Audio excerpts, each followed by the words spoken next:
Hello, everyone, and welcome to the Econ Americas podcast, where we share under-the-radar investment opportunities across the Americas, from countries up in Canada down to Chile. Make sure to subscribe to our YouTube channel and find us on all the major podcast platforms: Apple Podcasts, Spotify, Pocket Casts, and whatever you get your own feeds. So in case you're a first-time listener of this show, Econ Americas is a startup research firm that provides financial and economic intelligence. You can learn more about us and our services at econamericas.com. And you can also follow us on all the major social media platforms. I am Daniel Duarte, editor at Econ Americas, hailing from Asunción, Paraguay. And in this episode, we'll be discussing investment opportunities in Mexico. And today I'm joined by a very special guest. His name is Rafael Ramírez de Alba. Rafael is a professor of economics at IPADE Business School in Mexico City. He received his MBA from Columbia Business School in New York City and has extensive experience in the financial services industry, having worked for the Central Bank of Mexico, Goldman Sachs, and GE Capital. He has also experience working in the private sectors as a consultant on financial and technological issues and as a member of the board of directors of several companies, including tech startups. Rafael, thank you for coming on the show. Yeah, it's my pleasure. Very, very happy to be with you and your audience, and especially very grateful for the opportunity to talk about Mexico and the plentiful investment opportunities that are in the country. Thank you for the invitation. Perfect. And Rafael, to kick off our conversation, we would like to give our listeners and viewers a brief overview of Mexico's economy today, because many might know that Mexico has been a destination for manufacturing companies since the NAFTA agreement. But has that trend consolidated or changed in any way, or have other sectors emerged to compete for foreign investment since? Well, definitely the signing of the North American Free Trade Agreement some decades ago was really an event that changed the Mexican economy for good in many ways. And you're absolutely right. That has since the signing of the agreement, a lot of manufacturing companies set up operations in Mexico, particularly in the auto industry. So even today, around 22% of our exports are vehicles or auto related. But at the same time, other industries have also developed. There's been a very big increase in terms of electric components and electronics in general, industrial machinery as well, and also the agricultural sector has seen a sort of renaissance, mainly in the production of high value stocks and fruits and vegetables that are appreciated in the U.S. So there's a big industry developing and has developed a lot to export fruits and vegetables to the U.S. So that's also has been greatly expanded by NAFTA. And at the same time, I think one of the most interesting developments in the last few years has been the development of some clusters around advanced industrial processes and around digital products. There are plenty of companies in Jalisco state that are startups in the digital space that are doing very interesting things and have a very bright future, I think. And we should also talk about the aerospace cluster that has developed around the Querétaro area, which is also a very up and coming important industry in Mexico. Right. Yes, there's a wide array of new industries indeed. And even though Mexico is among the largest recipients of foreign direct investment in all Latin America, if not the largest, why do still many Mexican startups, entrepreneurs flock to Silicon Valley or the New York Stock Exchange or even Toronto to raise capital? What is missing in not just in Mexico, but in the region to develop capital markets? Well, I think that's a great question. I think that, first of all, we're very close to the US. So it's very natural for us to sort of go there and try to raise capital via private investments or the public market. So it's very, very, very natural. And in general, in Mexico, most of the financing really has come from the banking sector via traditional loans. As you know, our stock market is relatively small in terms of number of companies and in terms of their market cap represented in the stock market. And it's very hard for companies to raise capital in the stock market. It's much easier for people to raise loans from banks in the traditional way. And in terms of financing of new ventures, I think that the main obstacle is that there aren't a lot of big pools of capital that are domestic, that are dedicated to funding those types of initiatives. Most people who want to raise capital for a new venture, for something related to a new company, especially in the tech space, really has to go look abroad for most of the investment, especially after the initial rounds where you get most of your money from friends and family. When you really get into the institutional space, then the big pockets of money and expertise as well are in the US, which doesn't mean that Mexico doesn't have, it does have an interesting and growing venture capital industry and private equity in general, mainly being funded via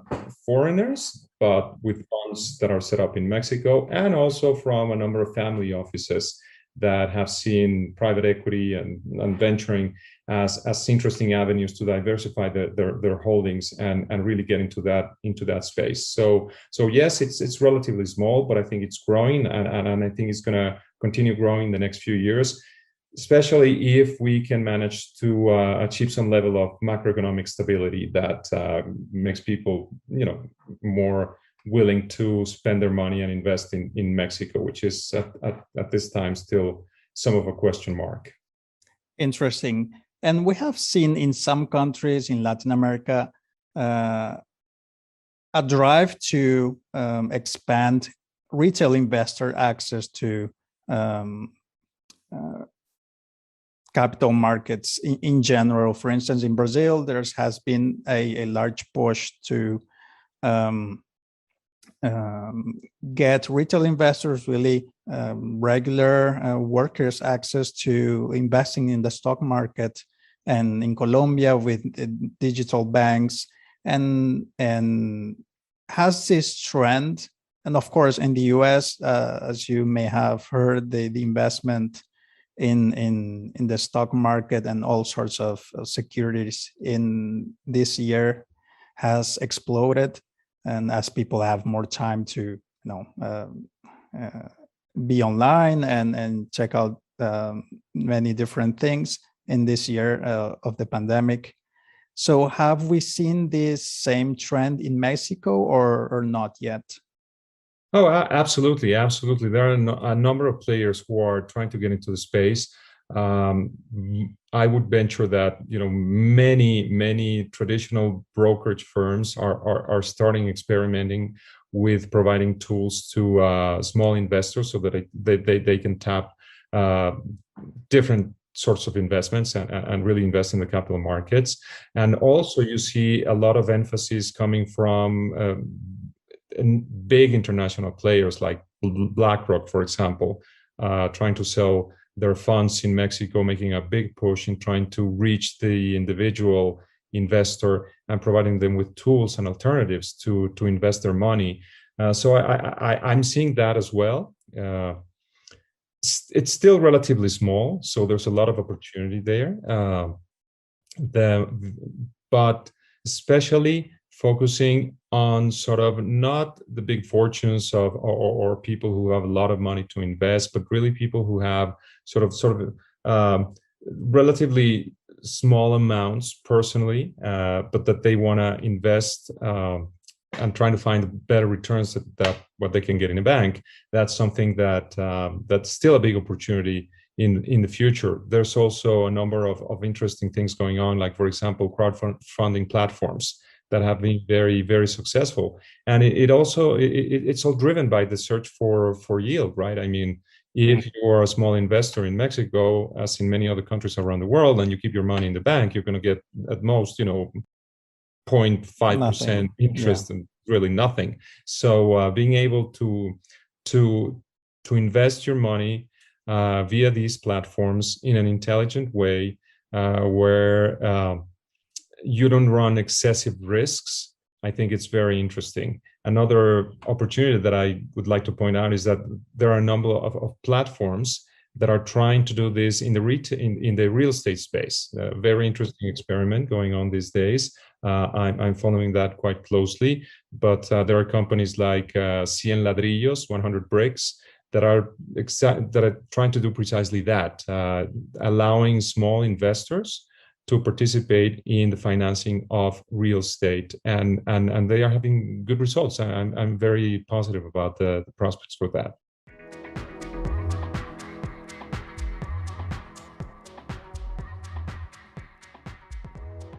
A decade ago, Puerto Rico set out to become a tax haven to lure individuals and companies from both the U.S. mainland and abroad. However, a combination of natural disasters, government mismanagement, and unsustainable debt led to the U.S. Commonwealth's bankruptcy in 2016. To remain attractive to foreign capital and entrepreneurs, Puerto Rico decided to double down on tax incentives with a new law. The Tax Incentive Code, or Act 60, seeks to make the island an international hub for service providers. It encourages investors and companies to relocate to Puerto Rico and connect with clients outside the island. However, some industries are eligible.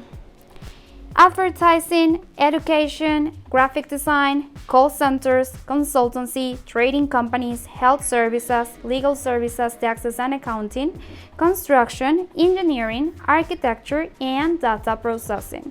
The fiscal benefits for new business in these export sectors are a flat 4% corporate tax rate on net income from sources outside Puerto Rico for 15 years, renewable for 15 more years, no taxes on the distribution of dividends, a 50% exemption on municipal taxes, and a 75% exemption on property taxes.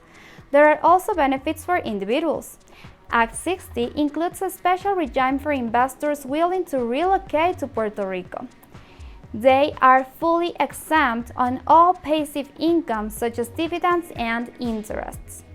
Interest and dividends that qualify as Puerto Rico-sourced income are subject to exemptions from the U.S. federal income tax. To benefit from these incentives, investors must prove they effectively reside in Puerto Rico and do not maintain closer ties to other jurisdictions. They can also benefit from property taxes exemptions if they buy a home in the first 2 years of moving to Puerto Rico. Business owners who choose not to move to Puerto Rico along with their business can still get attractive deals. Companies whose main business owner does not reside in Puerto Rico must pay 4% corporate tax rate and an additional 6.5% rate to the U.S. federal government. In total, 10.5% versus the 21% if operating from the U.S. mainland. If you want to learn more about tax incentives in Puerto Rico, make sure to check out our show notes where we have included a link to a backgrounder on the topic by Econ Americas.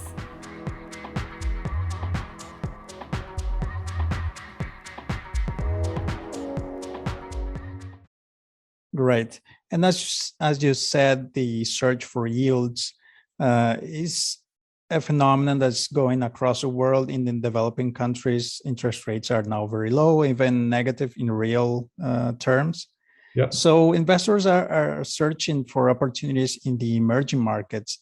And what would you recommend, or what areas, industry sectors are the ones on your radar for these kinds of investment? Well, some of the ones that we already discussed at the beginning of the conversation. I think that anything that has to do with low cost production in Mexico to sell to the US has a lot of potential.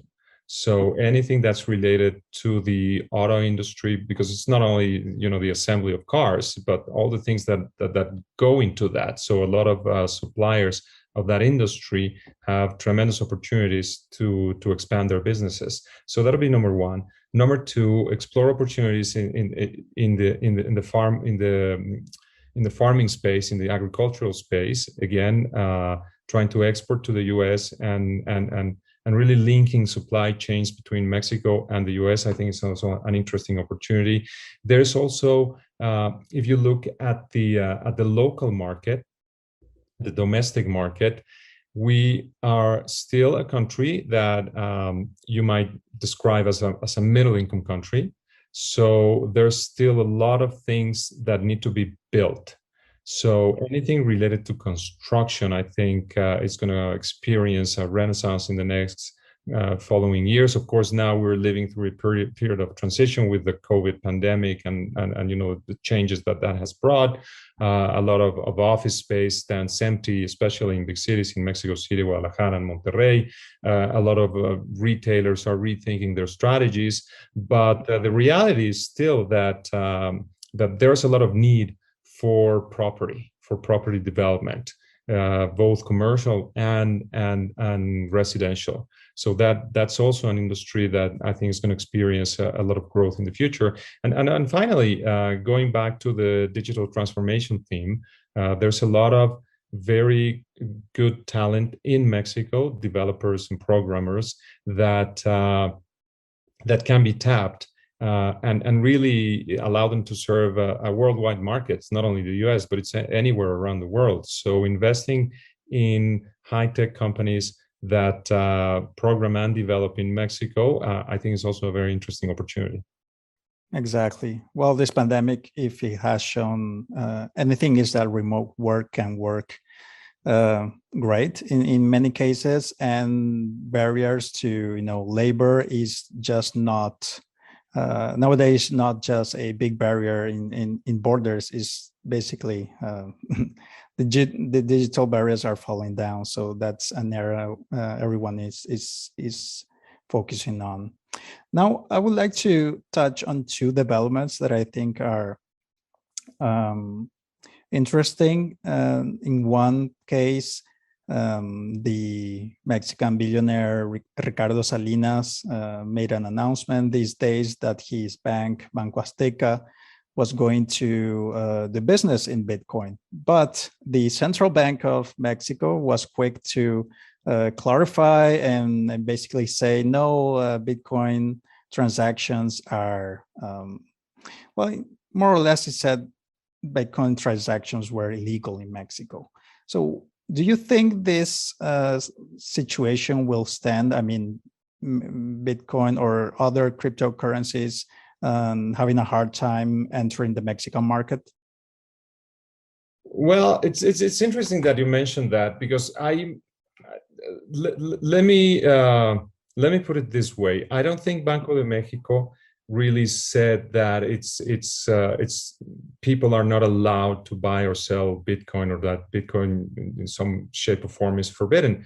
What they said is that, and I think they are absolutely right about that, is that it's still a very volatile investment. Sure. It's not for everyone. People should be aware of that.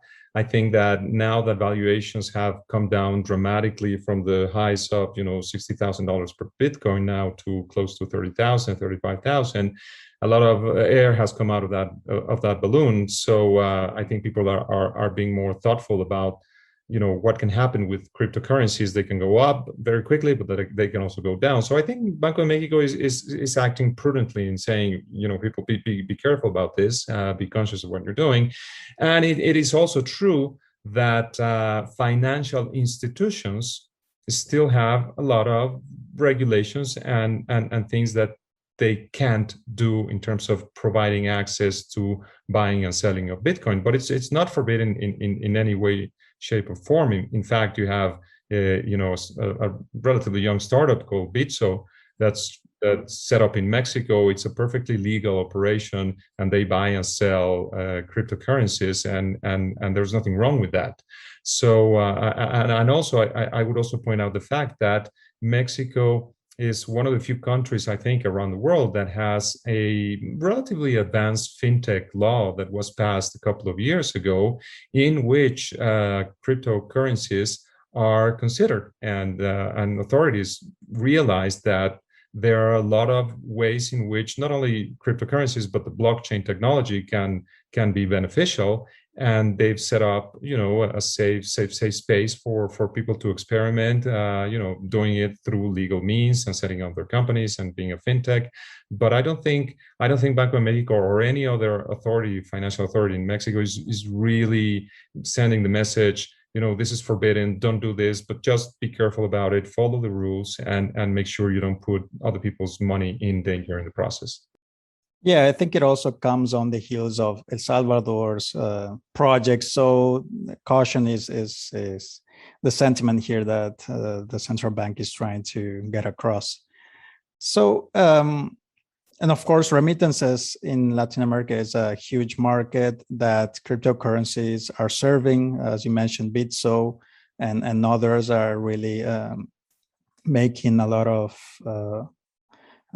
headwinds into that sector. And the other development I wanted to discuss was the Supreme Court's recent ruling to legalize recreational marijuana or cannabis. But previously there were some laws legalizing it, and some states it is already legal. So it's a bit confusing, the legal situation of cannabis in Mexico. Do you see investment in this industry anytime soon, the likes of the United States or Canada, or are there still regulatory hurdles, not to mention the issue of cartels being threatened by the legal market? Yeah, I honestly think we are still some time away from really finding opportunities in that industry in Mexico. I think the regulatory framework is not as solid as it should be. And don't get me wrong, I'm personally in favor of it. I've always pushed for the legal use of substances like this. I think prohibition is the worst thing we can do about it. But still, I don't think the legal framework and the regulatory framework has been established with the sufficient degree of confidence that would allow major investments in this space in Mexico at this time. Now, could this change in the future? It probably will. But I think there are a lot of important initiatives and pieces of legislation in the agenda that are going to take precedence before really considering making a big push to make this type of investments more solid from a legal point of view, from a regulatory point of view. Right, exactly. And we covered, for instance, the medical marijuana industry in Colombia, and even though they have a very advanced legal framework, there are still many issues for exporting the raw flowers, for instance, in Colombia, that is still not allowed, and that has limited their markets and really the growth of the industry. So there's still the medical and the legal recreational market is still very, very incipient in the region. And speaking about the pandemic, in a recent interview, the chief of the Bank of International Settlements said something along the lines that emerging markets will take longer to recover than developed markets because of vaccination and economies being more affected than the rest of the world. And as the Federal Reserve and other central banks start raising rates, that will presumably drain capital from emerging markets. And how can the region and maybe Mexico prepare for that coming economic environment? Well, Daniel, let me start by saying that personally, I don't think that the Fed is going to raise rates anytime soon, or they're going to really have a more hawkish monetary policy in the next few months or years. So I think that's still some years away.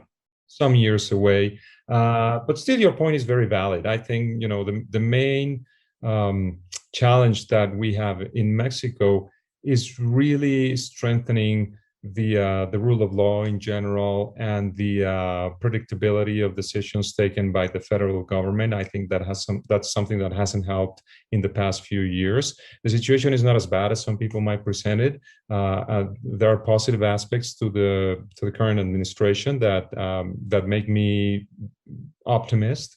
For example, I think that one of the main drags to growth in the next few years for a lot of Latin American emerging countries has been the level of debt that they have incurred. And we haven't done that in Mexico.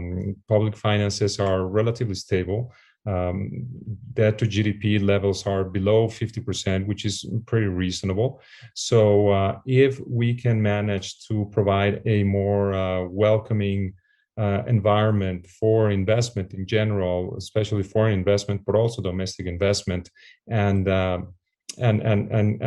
keep the level of government debt and government finances under control, not being a source of macroeconomic instability, I think that's going to help a lot.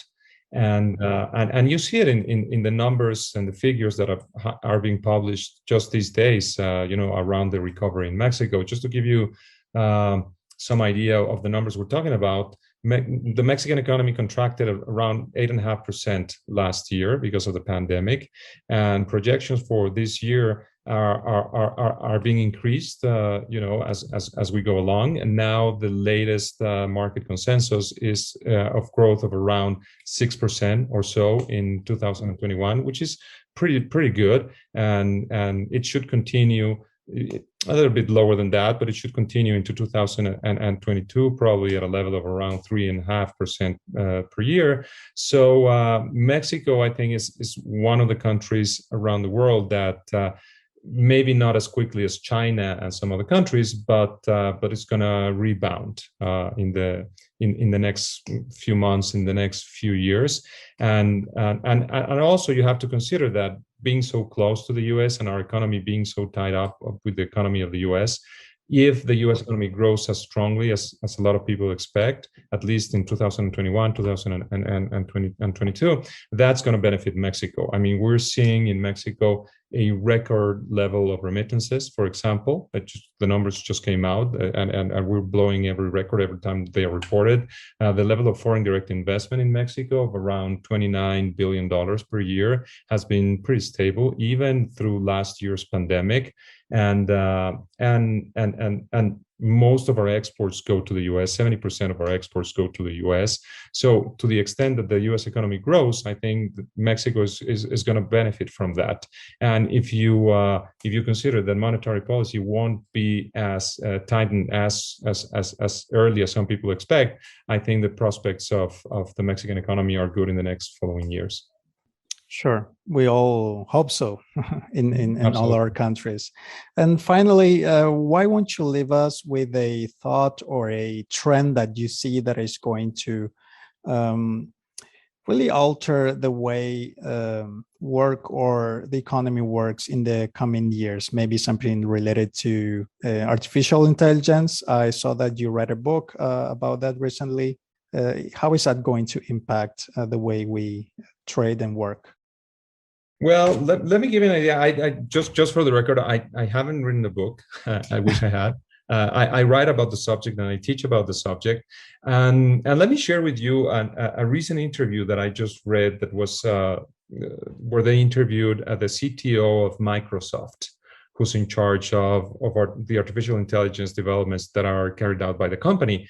And he said a couple of very interesting things, and he made it in relationship to a new book that he has just published. And the first one is that we're in the initial stages of digital transformation, of new technologies like artificial intelligence. Even though it seems to a lot of people that they are already behind and it's going to be impossible for them to catch up, the message here is that we're just starting. So there's plenty of opportunity to transform yourself digitally. And if you set your mind to it and dedicate the resources to really catch up with people who are more advanced along this route. So that was a good message. And the second message was that contrary to this expectation that a lot of people have, that artificial intelligence is going to take away all of the jobs and we need to establish universal basic income and stuff like that, he gave a very positive view and said, well, listen, a lot of these technologies are really opening up a lot of opportunities for people who are not data scientists, who are not programmers, who are not, on the forefront of these, but these developments really provide them with tools to be more effective in what they do, to make better decisions via better predictions. So I think I'm very, very positive about this technology. I think it's going to open up a lot of possibilities that we haven't even thought about. So I would invite the audience to really, take a look at what's going on and